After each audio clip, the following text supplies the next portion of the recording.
Hello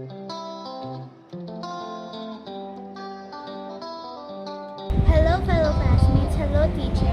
Today I'll be showing you the 3 types of movements: locomotor, non-locomotor, and manipulative. So let's go. First, what is locomotor? Locomotor is when you move from one place to another. Example, jogging.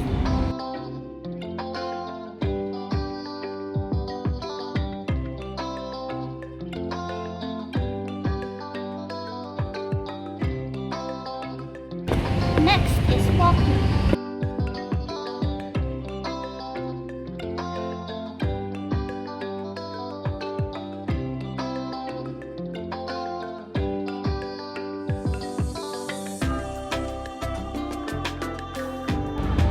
Next is hopping.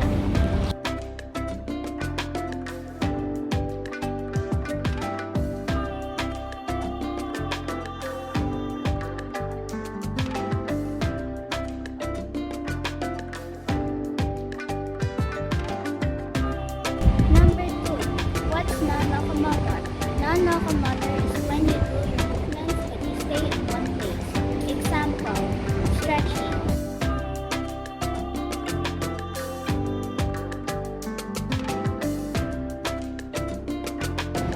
Bending. And jogging in place.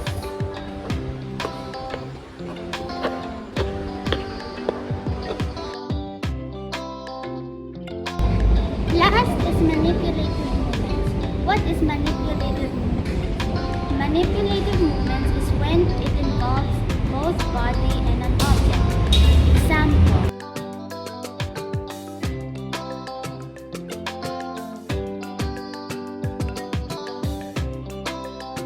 Now a manipulative movement using a elliptical machine.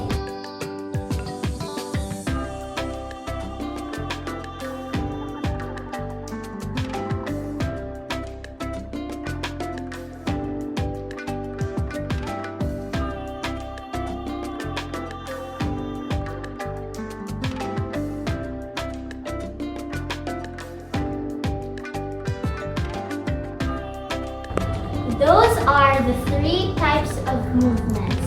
I hope you learned something new. My name is Victoria Caitlin O. Sanchez. Till next time, bye!